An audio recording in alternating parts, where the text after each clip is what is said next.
आरिफ मोहम्मद खान ने अभी तक राजभवन नहीं संभाला है, लेकिन एक्टिव पूरे नजर आ रहे हैं। नीतीश कुमार से भी ज्यादा इस वक्त नजर आ रहे हैं, सुर्खियों में बने हुए हैं। मीडिया के कैमरों में नीतीश कुमार से ज्यादा इस वक्त आरिफ मोहम्मद खान ही नजर आ रहे हैं। बिहार के नए राज्यपाल बनाए गए हैं। केरल से पटना पहुंचे हैं बीते दिनों, और पटना पहुंचते ही दनादन दौरे कर रहे हैं। कभी दानापुर में अपने 50 साल पुराने मित्र से मिलने पहुंच जाते हैं, और इस बार तो उन्होंने नीतीश कुमार से मुलाकात करने नीतीश कुमार की मां की पुण्यतिथि पर नालंदा पहुंच गए, जहां नीतीश कुमार ने उनको रिसीव किया फूलों का गुलदस्ता देकर। तस्वीरें सामने आई है नालंदा से, जहां पर कल्याण बिघा जो गांव है नीतीश कुमार का, और नीतीश कुमार की मां की आज पुण्यतिथि है, 14वीं पुण्यतिथि है, और इस मौके पर नीतीश कुमार वहीं पर थे। राज्यपाल भी पीछे पीछे वहां पर पहुंच गए और नीतीश की मां को श्रद्धांजलि देने बिहार के नए राज्यपाल पहुंचे हैं। तस्वीरें सामने आई है नालंदा से। तो इन सब के क्या मायने हैं, आपको पता है कि बिहार के नए राज्यपाल आरिफ मोहम्मद खान मोदी के काफ़ी भरोसेमंद हैं। केरल में राज्यपाल रहते हुए उन्होंने वामपंथियों के नाक में दम कर दिया था, और उनको बिहार का नया गवर्नर बनाया गया है। ऐसे में जबकि बिहार में ये चुनावी साल है, 2025 के अक्टूबर में चुनाव होने वाला है, ऐसे में एक लिबरल मुस्लिम आरिफ मोहम्मद खान को बिहार का नया गवर्नर बनाया गया है।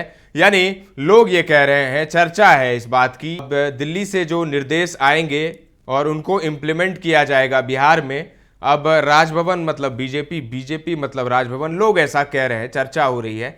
देखने वाली बात होगी कि आरिफ मोहम्मद खान के आने से नीतीश कुमार कितना सहज होते हैं, क्योंकि आरिफ मोहम्मद खान ने आते ही अपना जो है ऑपरेशन नीतीश वो शुरू कर दिया है। जिस तरीके से दानापुर वो पहुंचे और मीडिया फ्रेंडली भी नज़र आ रहे हैं, मीडिया के सामने बयान देते हैं। अमूमन ऐसा होता नहीं है कि राज्यपाल मीडिया के सामने खुलकर ऐसी बातें कहे, लेकिन आरिफ मोहम्मद खान की बात कुछ और है।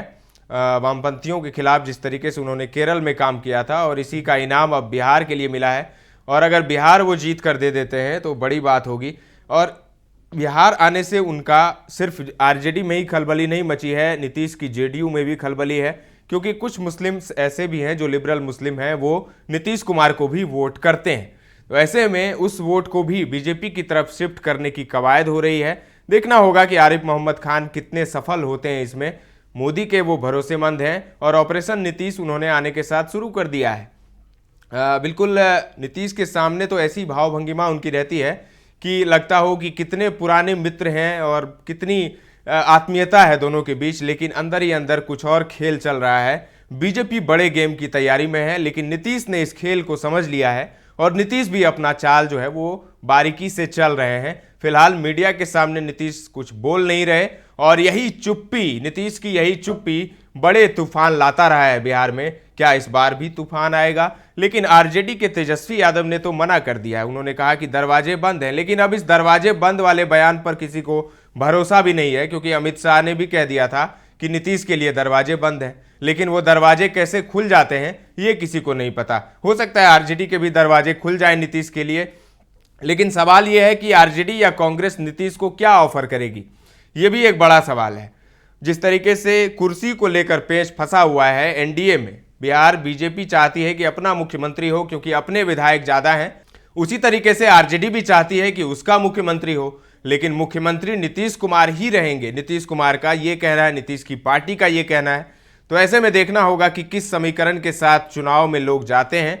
नीतीश कुमार क्या करते हैं, नीतीश बीजेपी के साथ ही रहते हैं, या फिर आरजेडी के साथ जाते हैं, या फिर कुछ और समीकरण बनता है। लोग तो यहां तक कह रहे हैं कि कांग्रेस के साथ बात हुई है नीतीश कुमार की, और कांग्रेस के साथ नीतीश कुमार जा सकते हैं, जहां पर आरजेडी भी होगी, और कांग्रेस को भी साध लिया है, और कांग्रेस के जरिए आरजेडी को भी नीतीश ने साध लिया है। क्योंकि दिल्ली जब वो गए थे तो चर्चा तो ये हुई कि मनमोहन सिंह के घर वो गए हैं, पूर्व प्रधानमंत्री मनमोहन सिंह को श्रद्धांजलि देने, लेकिन जिस वक्त नीतीश कुमार वहां पहुंचे मनमोहन सिंह के घर पर, उस वक्त कांग्रेस के 2 बड़े नेता वहां पर मौजूद थे, और सूत्र तो ये भी बता रहे हैं कि प्रियंका गांधी से नीतीश कुमार की मुलाकात हुई है। तो क्या डील हुई है कांग्रेस से ये पता नहीं, लेकिन नीरज जो प्रवक्ता हैं जेडीयू के, उन्होंने कह दिया है कि करार हुआ है। अब किसके साथ करार हुआ है और क्या करार हुआ है, लेकिन करार पक्का, उन्होंने कहा है कि करार पक्का है।